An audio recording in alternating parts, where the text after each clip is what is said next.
Hey, welcome back to another TKbreezy video. This story is stupid, but I'm here and we're gonna talk about it. But then we'll also talk about UFA as well. So if you guys are wondering why I'm like, wow, this story is stupid, well, this is why. There's a story out right now about a certain player named Armadillo, who I actually found out the story started with him.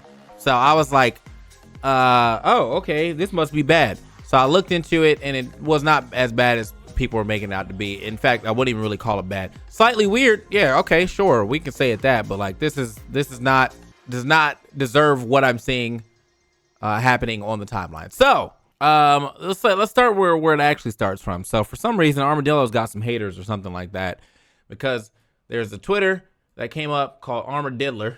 And it says, I heard the LMBM day 2 hit different. Now, Armadillo is literally only here to troll Armadillo. This is professional pipe layer at LMBM, SmashCon 23, and Collision, right? So there's a girl named Nevitz who is 17 now, but was, I guess, apparently 15 or 16 at the time, or whatever. We'll get into that story in a second. She says Armadillo is really attractive or whatever, but Armadillo told her to tweet that because they were like chatting for a little bit, right? And then at some point on May 24th, he said, you seem like a cool person. Can I add you? She said, of course, right? So that was the start of this story. And then we go to Armadillo's Twitter, where he writes this whole long thing. And it's kind of like hard to read, but, you know, Nero will probably skip through this, or maybe he'll leave it. It depends. But anyway, he says, I'll start off by clarifying context. I met Nevitz in May of last year. She was 15 and I was 18. There's a 2-year, 9-month age gap between us. She was currently 17. I am 19. The truth is that me and Nevitz did date online for roughly a month between June and July. This was obviously a very bad decision that I had made. At the time, I still turned 18 pretty recently, and obviously when I was 17 and below, me being called a pedophile or something like that was something I never thought would ever happen to me. I didn't think that I would like some horrible person, or I was like some horrible person creep for dating Nevitz. I still don't. I made a bad decision and didn't realize how strongly so many people feel about our age gap. I now understand how people feel, of course, which is why I ended it a long time ago, right? So then he goes into the story, and it's like my relationship with Nevitz ended because I realized how many people started thinking and saying really bad things about me. It guilted him, so he insisted her that they shouldn't date anymore. They're still friends for a bit. Nevitz felt really bad for me and was and said that it was sad that we had to break up very suddenly, which is why it was difficult for her as well. And then he talks about going to therapy and things like that. So he talks about the interactions in real life, and in real life they've met twice. One at Let's Make Big Moves, where she approached him after he won a super close game 5, got out of pools, just say hi, congratulate. We had a conversation for 5 minutes, then I went on to get food with some friends. Now this part is true, but there's also more to that story. And then he said they saw each other at SmashCon, they hung out, they played Pokken. They ate Chick-fil-A, they played Pokken. And he said, the conclusion of the story, I learned my lesson. I tried to do the right thing as quickly as I could. If you truly believe I'm a bad person, so be it. I let my fear of getting made fun of, harassed, control me for so long. It made me out to be, made me miss out on many good moments and opportunities in life. It made me push away people I've never meant to push away. I decided a few months ago that I'll never let fear control my emotions ever again. All right, cool. So decide what you think about me, but I can promise you what you think will never change who I am. I'm not a bad person. So he says all that. I'm like, all right, you know, cool, man. As most people said, this is really not that big of a deal. And as I said, bro, the 15, 18, that could happen in high school. So I'm not really like that. I'm not really that like harping on it. I think the other thing too is that like, I need people to stop acting like the minute you turn 18, you just magically turn into some fucking upstanding citizen and adult. Like, that's not true. Like, it's just not true, bro. Like, you can be 18 and still in high school. You can be 19 and still in high school if you're dumb enough. But yeah, like I graduated. If it wasn't for the school that I went to before not doing half credits, and then the school that I went to after, or the school I went to before did half credits, and the school that I went to after did not do half credits, I would have graduated at 17. You know what I mean? Like, straight up.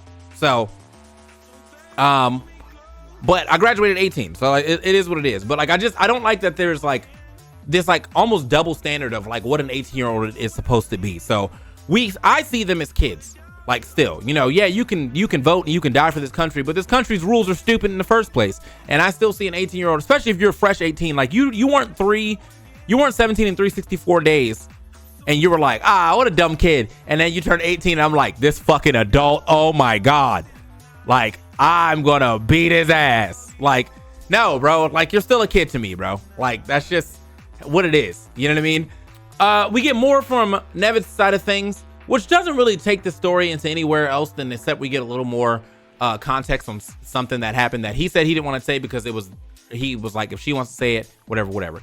So how it began, I'm now 17 in my senior year of high school, and John is now 19, which is when I first met John in May of 2022. I was 15 years old going into my junior year of high school, and he was 18. We only dated for around a month until the feeling of guilt ultimately consumed him after people began to speculate things about us. And I think, with this being said, I think if she's going into junior year, that means she has a late birthday. And if he was 18, he might have graduated, or he could also be in high school with an early birthday. So I'm not sure. We didn't get that much out, but like, I still think that if she's a junior and he's a freshman in college, it's truly not. That's if this motherfucker even went to college. But yeah, junior and a freshman in college is not unheard of behavior. Like, if a sophomore and a senior date, and then I go to college and we're still dating, there you go, bang, sophomore. You know, that's not really that crazy, right? Until some guilt consumed and blah blah blah. So she goes more into debt or in depth about what actually happened at Let's Make Big Moves, and also talks about like the downfall of her relationship in here, right? So she said, I'd like to begin by restating that at the time of LMBM, I was 16 in my junior year of high school, and John was 18.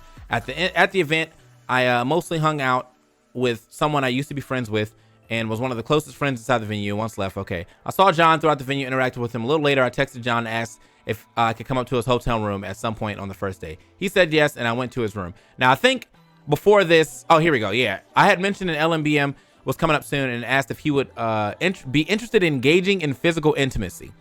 So I went to his room. He seemed nervous, and I came into his room as if he began to have doubts. I told him beforehand that we didn't have to do anything and that I would leave whenever he felt comfortable. He admitted that he didn't want to disappoint me since we had already agreed to it in November, but clarified to me that he did not feel pressure to engage at all. After we spoke about it some more, we went through with it. I was feeling worried about the whole idea because I knew I would feel guilty and that I would have a hard time moving on again. Afterwards, we were physically intimate but never got undressed, but I considered and still do consider that as losing my virginity.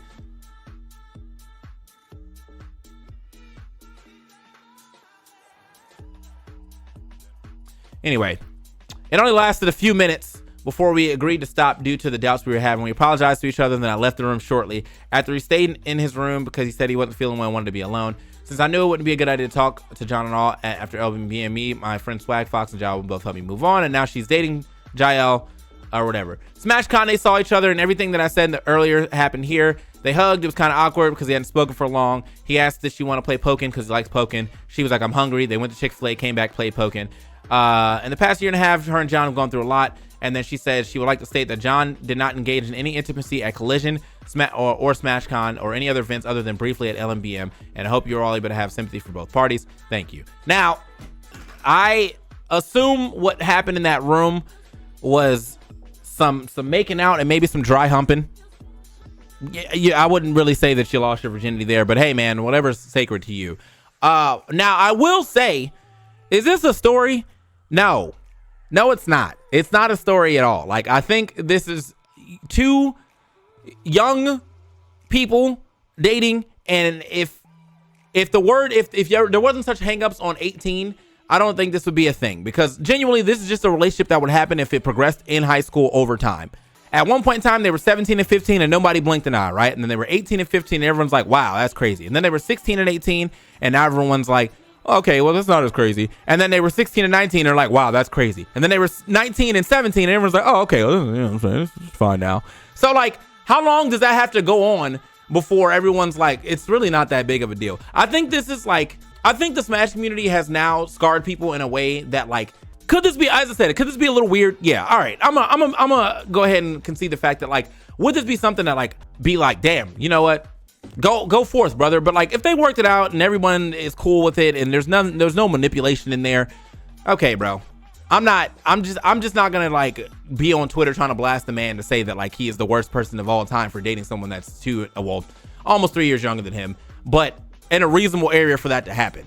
I don't, you know, it just feels like people are now just doing that thing again where we're like, look at me, brother. I am calling out the bad things because not ever has this happened to me, you know? And I think that's also a lie. I think that, like, if you go to high school, the possibility of you liking someone that is almost 3 years younger than you is very high. It's bound to happen in that aspect. Now, if Armadillo was like 21 or even 20 when she was 15, I would have been like, honestly, even if he was like 19 and some change, I would have been like, but him just turning 18 when they at some point in time in that same span, they were both 15 and 17. Like, yeah, I'm not gonna call this man the big P word like people are trying to call out to. And I also think that you guys are like now grossly overusing that word. For these guys that were running around and they were like fucking 28 talking to 16-year-olds, yes, that right there, that's a pedophile, bro. You know, but an 18-year-old guy who just graduated high school, who may even still be in high school, talking to a girl who's a junior in high school is very much not that. It's not that crazy, bro. It's truly not that crazy.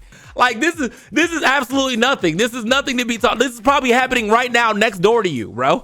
So I hope Armadillo takes this and like doesn't beat himself up too much. That man's tweet longer made it seem like he could. I thought, I'm sorry, and I read that shit and I thought he killed somebody, bro.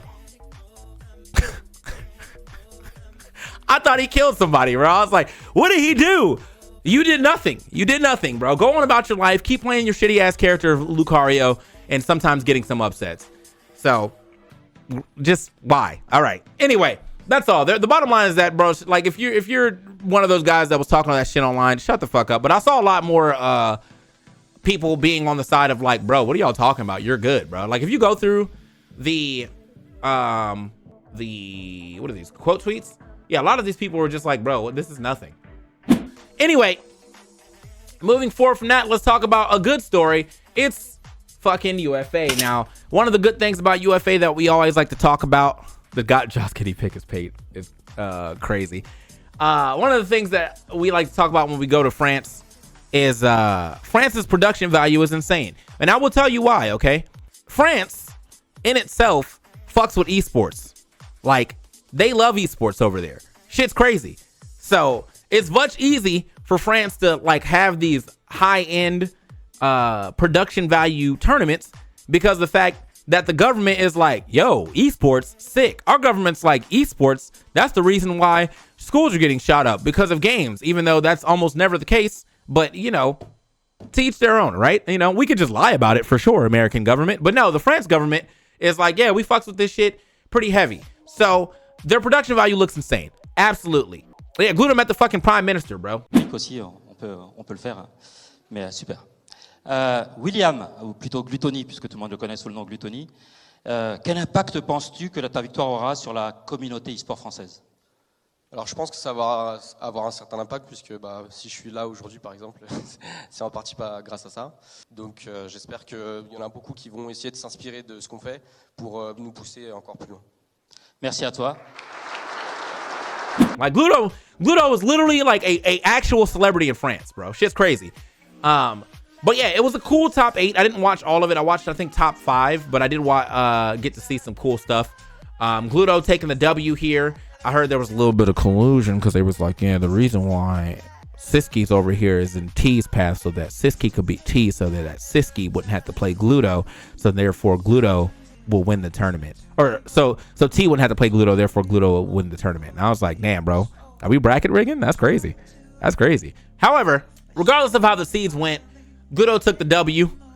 And yeah, I mean, as you can see, Siski did his job of being the gatekeeper to only immediately get destroyed and everything else. So he got the 3-1 over T and then 6-0'd by Gluto, right? But it still was some pretty cool stuff. I say some of the cooler matches I saw. I definitely watched the MKLeo versus T match.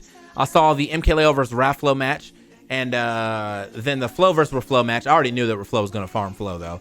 Yeah, there was all kind of cool stuff happening here at this tournament. Now, a couple of things I would like to talk about. Again, Leo was catching strays for whatever reason. Leo got 4th place at this tournament, and they're still trying to call this man washed, bro. It's just not a good time to be an MKLeo player. You know what I mean?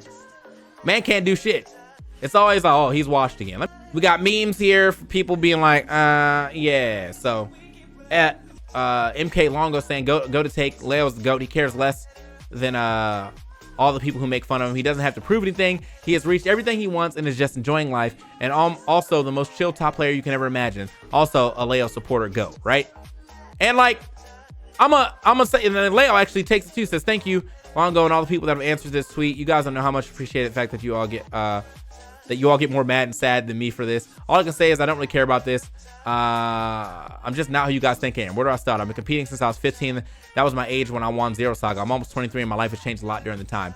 I went from living in a really bad and dangerous place to living in one of the best parts of Mexico with my family, which also went to living like shit to living what I would say is a good life. I have met amazing friends that I wouldn't change for any trophy or accomplishment. I met a woman who is supportive, lovely, and amazing person. My girlfriend, who I love so much. I've seen many places with a kid from Naucalpan, which I used to live, would never imagine, while playing my favorite game. The fact that me losing doesn't change my family's situation. They will always have something to eat, a good place to live, and for myself, I don't need anything else in life. At one point of my life, winning was everything. Not gonna lie, because it didn't.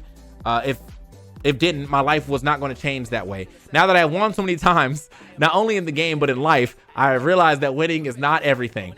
I just want to do my job while I enjoy my life, which I'm gonna be real, it is amazing. So please make yourself do yourself a favor and don't waste your time making these videos, because it doesn't really affect me. If it does bring you joy, then I feel sorry for you, like, for real. Love all my fans. Thanks for support always. You know what? That's my GOAT, bro. That's my fucking GOAT, bro. That's my GOAT. Yeah, I mean, that's my goddamn GOAT, bro. That's some GOAT talk right there. Big W's for MK Leo. Buddy said, yeah, man, you niggas are weird for real. I'm living life. That's real shit, bro. I don't care if Leo gets fucking last at Watch the Throne, by the way. That's still my GOAT. W Leo. W Leo. W Leo right there, bro. Definitely got to clap it up for him on that one. So hope you put some of y'all in the shadow round, bro. Yeah, so anyway, man, big shouts to Gluto. This is another thing I wanted to say about this. I'm gonna be real with you, bro. I'm just like I have nothing against Gluto as a player, and I don't even think he did this too often, but I just can't really get hyped for Wolf finishes anymore, bro. When Gluto be at like 150, right? And then he hits one straight nair and then he wins the game off that. I can't be hyped for that anymore, bro. It's hard, bro. It's hard, bro. Like, I'm like, Gluto's out here getting farmed. He made one right decision, and it's over, bro. So I don't know. It's not even a Gluto thing. It is a Gluto thing because other Warriors aren't really hitting that as consistently. So I'm not ever gonna be like, wow, undeserved win. But I just can't like jump on my seat and pop off for another WOF when that shit doesn't feel not like. There's too many guaranteed setups into a WOF off of his standard gameplay that he's gonna be fishing for anyway. So yeah, bro, I just can't. We can't just be hyped about this all the time anymore. You know what I'm saying? But anyway, congratulations, Gluto. You did it. My man didn't drop a single game in his victory to grand finals. And that's going to be it for this topic talk, man. Moral of the story, leave them people alone. All of them, really. Leave MKLeo alone. Leave Nevitz alone. Leave fucking Armadillo alone. That's it, man. Thank you guys for watching. If you have any thoughts, leave them below. As you can. I'll usually read my comments all the time. And if you haven't already, dropped a sub here to the TKbreezy channel or stream or YouTube. Very much appreciate that. And with that, we'll have more news for you eventually whenever more news comes through. So yeah, thanks for watching. Peace.